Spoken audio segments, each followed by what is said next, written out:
Vous êtes arrêté à un feu rouge en ce moment même? Bonjour, c'est Bertrand, votre coach web, bienvenue dans ce nouvel épisode du podcast, épisode 471. Bon allez, c'est un petit clin d'œil à ceux qui m'écoutent en voiture, parce que je sais que vous êtes un certain nombre, j'ai même vu des photos passer, où on voit mon nom apparaître sur l'écran de l'autoradio, enfin l'autoradio, je sais plus comment on appelle ça maintenant, les écrans intégrés dans les voitures. En tout cas, j'espère que vous avez la forme, de l'énergie, la patate, que vous avez plein d'idées, que ce mois de décembre commence bien pour vous. Aujourd'hui, je voudrais vous donner, un petit sentiment, voilà, parce que je vois souvent des discussions, vous savez, passer sur les réseaux sociaux, notamment parce que, je vous l'ai dit, c'est une technique que j'utilise beaucoup, moi je suis sur Facebook et je regarde beaucoup ce qui se passe dans des groupes, je me suis inscrit dans des groupes de discussion, j'en parle notamment, ça fait partie des méthodes que je partage dans certaines de mes formations, et je regarde un petit peu ce qui se raconte, ce que disent les gens qui sont dans la cible potentielle, vous voyez, dans les gens à qui j'ai envie de parler, à qui j'ai envie d'aider. Donc je regarde un petit peu quels sont leurs questionnements, comment ils agissent, comment ils pensent, quels sont les mots qu'ils utilisent, et souvent, franchement, je suis extrêmement surpris par la complexité qu'ils ajoutent là où il y aurait de la simplicité. Et ils posent des questions qui sont, des fois, qui sont complexes pour eux, mais qui en apparence paraissent simples pour moi, donc il est facile d'y répondre. Et il y a des personnes qui leur apportent des réponses qui sont encore plus complexes, qui apportent une complexité encore plus importante. Je vous prends un exemple très simple. Il y a dans le monde des CMS, bien sûr, il y a WordPress, qui fait tourner, on va dire, entre 30-35% des sites actuellement. Vous savez, WordPress a introduit son nouvel éditeur qui s'appelle Gutenberg, avec la dernière WordPress 5, donc ça fait maintenant quelques temps quand même.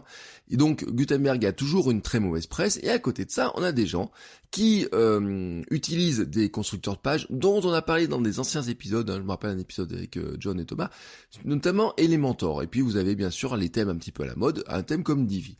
Et alors, il y a ces thèmes-là et ces plugins-là sont vraiment, vous voyez, un Elementor qui est un constructeur de pages qui est vraiment très intéressant. Ils font miroiter des fonctions qui sont incroyables, mais vraiment incroyables. Et donc, on a des personnes qui débutent dans la création, qui cherchent des conseils, qui des fois achètent des formations, etc. Où on leur dit, il faut installer tel plugin, il faut installer tel thème. Ah oui, alors Divi c'est génial, il faut mettre Elementor dessus, etc. C'est génial, etc. Tu vas pouvoir tout faire, des pages compliquées, des landing pages, des pages de vente avec des boutons, des ça. Et au final, je trouve que les gens perdent du temps. Ils perdent beaucoup de temps. Mais pire que du temps, ils perdent en fait de la motivation, de la confiance dans la capacité à faire les choses, tout simplement. Pourquoi ? Parce que ces outils ne sont tout simplement pas faits pour ceux qui débutent. Une personne qui débute, moi je le dis très clairement, si vous prenez un WordPress que vous débutez, avec Gutenberg, vous faites des choses, je pense que vous ne maîtrisez. C'est déjà compliqué, vous voyez, de regarder Gutenberg et de voir tout ce que vous pouvez faire avec. Allez pas charger la barque avec des outils qui sont encore plus compliqués. Il n'y a pas longtemps, je discutais avec une personne qui est devenue une cliente et qui avait acheté Divi, et qui a fini par me dire un truc. Elle me dit, Divi c'est un thème génial. Elle me dit, mais franchement, j'ai perdu un temps incroyable, j'ai fait des trucs avec, c'est moche, c'est lourd, ça se charge pas comme je veux, etc. Et je dis, mais pourquoi ? Elle me dit, je pense que tout simplement, Divi, il est trop compliqué pour moi, je maîtrise pas tous les éléments, qu'il y a à faire dedans. Et vous voyez, Elementor, bon c'est pareil, mais tous les constructeurs de pages c'est pareil, mais même Gutenberg, quand vous passez sur les trucs avancés qui vous parlent de mettre des classes, des CSS, etc., il y a des choses, déjà vous n'utilisez pas tout, on n'utilise pas tout. Mais ce que je voulais vous dire par là, c'est qu'en fait, il y a plein de sujets sur lesquels c'est pareil. Je me mets dans des groupes de podcasting, et l'autre jour, il y a une personne qui pose une question, qui dit, voilà, je voudrais faire un podcast, et enregistrer 2 personnes. Et il y a quelqu'un qui lui fait une réponse du style, alors il faut que tu achètes une table de mixage, que tu branches un micro, puis 2 micros là-dessus, que tu fasses rentrer ton entrée son, qui arrive par Skype là-dedans, qui fasse ça et ça et ça et ça et ça. Je regardais, et fini par lui dire, ouais, c'est pas ton truc. Il y avait 500 ou 600 euros de matériel pour quelqu'un qui n'a jamais fait de podcast, vous voyez, et qui demandait juste un truc qui finalement, vous voyez, on peut faire par Skype, on a des logiciels pour faire par Skype, iCam, etc., pour enregistrer directement sur ordinateur. Vous avez plein de systèmes pour faire des trucs simples, et puis là, vous avez quelqu'un qui arrive et qui vous dit, ouais, alors attends, tu prends tel matériel, le micro, etc. C'est comme si je vous disais, allez, tu veux faire un podcast, construis un studio géant, tu vois, tu vas construire un beau studio, magnifique, etc. Tu vas mettre un super matériel, etc. Et puis là, vous arrivez devant, vous savez, c'est un peu comme la poule devant un couteau, finalement. C'est, mais sur quel bouton j'appuie, à quel moment je peux appuyer pour parler, vraiment, à quel moment je peux appuyer pour parler.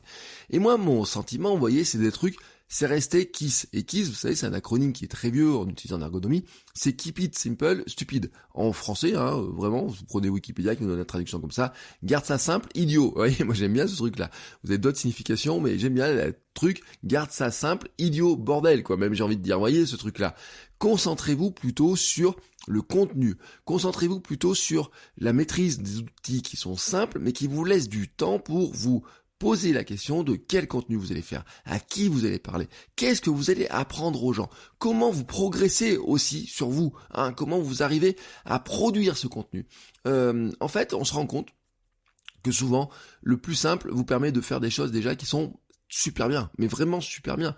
J'ai envie de dire, vous prenez par exemple les sites les plus simples, les thèmes les plus simples sur WordPress, ils sont pour certains, en référencement, etc. Ils sont simples, vous voyez. Ah oui, il n'y a pas des trucs qui clignotent. Ah oui, il n'y a pas ça. Ah oui, il n'y a pas l'image comme ça. Ah oui, on pourrait pas faire ça. Ah mais attends, avec Divi, je peux faire ça, etc. Oui, mais en fait, d'une part, souvent, vous l'utilisez pas. Et puis en fait, vous vous rendez compte que ça complexifie, ça alourdit. Et vous vous rendez compte qu'à côté, vous avez des thèmes super simples, mais vraiment super simples, sur WordPress, et qui sont extrêmement bien compris à la fois par Google pour le référencement, mais aussi par les lecteurs, tout simplement parce qu'ils mettent en avant le principal, c'est le contenu. Et vous voyez, tous les jours, il y a des gens qui critiquent des trucs comme Gutenberg, mais sans vraiment l'avoir testé d'ailleurs, parce qu'ils ont lu que Elementor c'était génial, ils ont testé Elementor, donc c'est génial, et puis ils ont vu que Divi était génial, donc ils ont testé Divi, ils trouvent que c'est génial, même s'ils trouvent que c'est un peu compliqué. Après, c'est difficile de se déjuger, vous voyez, de dire « Ah ouais, mais en fait, non, c'est trop pour moi », surtout quand vous avez payé une licence. Même en plus vous profitez du Cyber Monday en ce moment, il y a une réduction, on vous dit ah bah regardez en plus c'est pas cher, et puis regardez les pros ils utilisent ça. Mais quand vous êtes débutant, la vraie question qu'il faut vous poser, est-ce que vous en avez vraiment besoin? Je ne nie pas qu'ils sont bien, attention, je ne nie pas qu'ils sont bien. Et des fois c'est vrai, quand on est pro, quand on a besoin de certaines fonctionnalités, il dépanne. Vous voyez, c'est comme des plugins, on avait parlé des plugins type ACF, etc. Souvent, ces outils-là dépannent, sont extrêmement faciles, mais en fait, ils deviennent extrêmement faciles quand ils sont dans les mains de gens qui les maîtrisent et qui ont beaucoup d'années de création, qui ont creusé pendant des heures ce sujet-là, qui font vraiment ça, vraiment, vous voyez, c'est pas juste quelqu'un qui dit je vais ouvrir un blog, j'ai pas beaucoup de temps pour créer du contenu, dans ce cas-là, ne partez pas sur des outils qui sont trop compliqués. Prenez des thèmes simples, prenez des outils simples, pour enregistrer votre podcast, prenez un outil simple. Pour faire de la vidéo, prenez au plus simple que vous ayez. Alors bien sûr, il faudra peut-être avoir une petite lumière en plus, mais votre téléphone suffit. Si vous avez un appareil photo, ils savent tous faire de la vidéo. Si vous avez une webcam sur votre ordinateur, vous êtes capable de faire de la vidéo. Pour écrire sur votre blog, vous n'avez pas besoin d'autre plus que ce que vous donne WordPress par défaut. Vous pouvez prendre le thème WordPress par défaut actuel. Vous pouvez prendre Gutenberg, etc. Vous êtes capable de faire des landing pages. Vous êtes capable de faire des très belles pages. Des pages de présentation avec des photos, de la mise en page.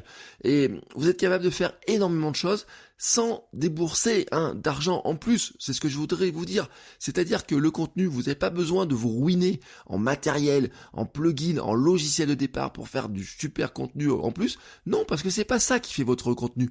Ce qui fait votre contenu, vous l'avez. Vous savez où il est placé. Il est placé en haut de votre corps là. Regardez un petit peu. Vos épaules, etc. Vous avez un cou, une tête. Dans votre tête, là, c'est placé là, dans votre tête. C'est là, que c'est placé. Investissez plutôt vos sous dans vos compétences, les livres, les formations. Investissez plutôt votre temps sur la réflexion sur votre contenu, la réflexion de à qui vous parlez, de ce que vous voulez partager, comment vous pouvez être inspirant, comment vous pouvez aider les gens, comment vous pouvez même les distraire, comment vous pouvez leur apprendre des nouveaux trucs, comment vous pouvez partager votre expérience. C'est là-dessus. Investissez là-dessus. Et à la limite, si vraiment vous trouvez que vous avez trop d'argent, vous voyez, j'ai envie de vous dire, investissez un petit peu de pub sur le court terme, investissez dans des formations qui peut-être vous serviront pas sur l'instant, mais serviront peut-être un peu plus tard. Mais s'il vous plaît, restez simple. Surtout si vous débutez, dites-vous que pour débuter, vous n'avez pas besoin de sortir des trucs énormes, etc. Non. Le plus important, vous l'avez sur vous, c'est votre cerveau. Donc, musclez-le, boostez-le, servez-vous-en pour produire des contenus qui vont fasciner les gens, qui vont dire ah ouais ça c'est vraiment un truc qui m'apporte quelque chose, et après le reste, le matériel, la technique, etc. Restez simple. Voilà. Allez, c'était vraiment mon incantation du jour. Vous voyez, même ce truc-là, parce que ça me fait bondir depuis plusieurs jours ce truc-là. Je voulais vraiment le partager avec vous. Je vous souhaite à tous une très belle journée, et je vous dis à demain pour un nouvel épisode. Ciao les créateurs.